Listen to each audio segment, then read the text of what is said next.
Meu nome é Thaís e hoje eu vou explicar para vocês um pouco sobre como funciona o barramento e debater um pouco sobre o SCSI. Mas primeiro, vamos entender o que é e como funciona um barramento. Praticamente todos os componentes de um computador são conectados à placa-mãe pelo que chamamos de barramento.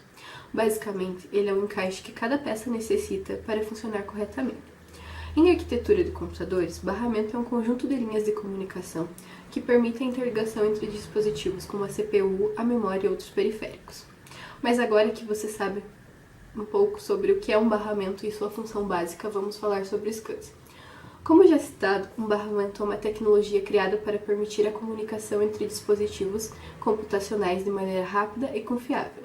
Sua aplicação é mais comum em HD, disco rígido, embora outros tipos de aparelhos tenham sido lançados tirando proveito da tecnologia do SCSI, como a impressora, o scanner e a unidade de fita, que geralmente é usada para backup. Esse barramento surgiu em 1986, ele foi desenvolvido por meio do projeto de Howard Shugart, o criador do disquete. O SCSI substituiu o IDE por conta da sua velocidade. Graças ao SCSI, HDs puderam acompanhar a crescente demanda por velocidade, porque esse barramento é mais utilizado para aplicações profissionais que necessitam de mais velocidade e por permitir a comunicação entre vários dispositivos por um só barramento. Entretanto, apenas 2 desses dispositivos podem se comunicar ao mesmo tempo, porque um dispositivo precisa ser o iniciador da comunicação e outro será o destinatário dessa informação. Por exemplo, você pode ter 5 discos rígidos ligados ao seu PC por meio de uma controladora SCSI. Para ocorrer a comunicação de forma organizada, cada dispositivo tem uma identificação exclusiva. A identificação deve ser feita segundo os números de 0 a 7 no SCSI 1 ou de 0 a 15 em outras versões. Esta configuração pode ser feita manualmente ou a partir de chaveamento ou jumpers, que são pequenas peças no interior de metal. Normalmente, a controladora é o item responsável por permitir a comunicação entre o dispositivo e o computador por meio da interface SCSI. A controladora pode estar presente na placa-mãe ou ser instalada nesta a partir de um slot livre. Por exemplo, esta deve receber a numeração 7. Obviamente, se 2 ou mais dispositivos receberem essa mesma numeração, haverá conflitos na comunicação. Na primeira versão do SCSI, podem ser ligados até 8 dispositivos, sendo um deles a controladora, que normalmente vai receber o número 7. Versões do SCSI.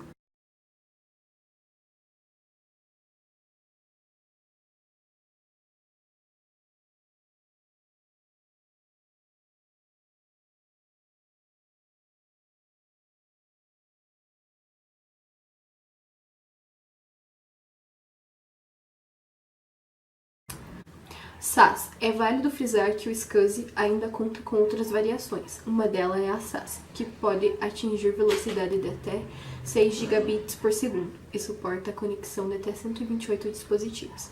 Isso é possível, entre outros motivos, porque esta variação utiliza um esquema de transmissão serial, diferente das outras versões mostradas anteriormente. A transmissão delas era feita de modo paralelo, combinado com frequências maiores. O SAS se destaca por ser considerado, até certo ponto, um rival do padrão SATA. De fato, ambos possuem recursos semelhantes, sendo, em alguns casos, até possível a utilização de HD SATA e interface SAS, já que é o comum uso do conector nas duas tecnologias. O uso de SAS é quase que exclusivo em servidores e computadores mais sofisticados. HDs do tipo podem não levar vantagem em termos de capacidade em relação ao SATA. Por outro lado, é comum encontrar unidades SAS focadas em desempenho que podem trabalhar com 10.000 ou 15.000 RPMs, que são rotações por minuto. Internet SCSI é o padrão utilizado em conjunto com outras tecnologias. O iSCSI, Internet SCSI, entra neste contexto. Trata-se de uma especificação que permite a ativação do comando SCSI a partir de redes IP. Como é possível, por exemplo, fazer com que determinado servidor acesse um sistema de armazenamento de dados existente na mesma rede de maneira otimizada e confiável? Assim, não é necessário interligar as duas máquinas diferentemente, basta aproveitar uma rede já existente. Bom, então, também é importante a gente falar um pouco sobre os cabos e os conectores SCSI. Uma vez que depois da tecnologia SATA surgir, vieram vários dispositivos que podem ser conectados ao computador e, como consequência, começaram a existir diversos tipos de conectores. Agora eu vou falar um pouquinho sobre alguns. Bom, então, o Centronic 50 é um conector bem popular e ele possui 50 vias divididas em 2 fileiras.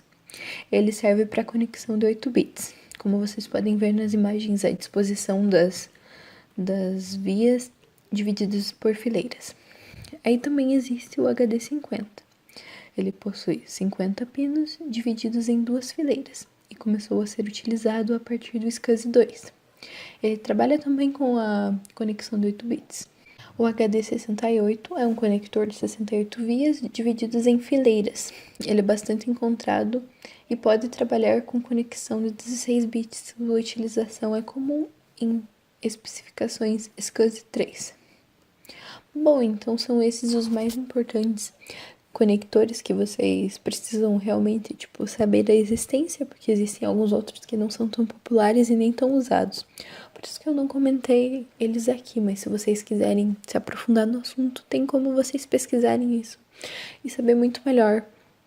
Aqui é mais uma síntese de como se trata o barramento SCSI. Soluções baseadas em iSCSI são bastante utilizadas até nos dias de hoje. A tecnologia SCSI perdeu espaço no mercado depois da chegada do padrão SATA, em relação aos discos rígidos, além de tecnologias como USB e Thunderbolt, em relação aos HDs externos, scanners, impressoras e outros. Mas não é por menos, são tecnologias menos complexas, relativamente mais baratas e que atendem às expectativas em relação às suas funcionalidades. No entanto, é um erro acreditar que o SCSI não seja mais utilizado atualmente. Afinal, ainda é possível encontrar utilidade para essa tecnologia em uma série de aplicações. O mencionado padrão SAS é um exemplo. SCSI, como você já sabe, o pradão.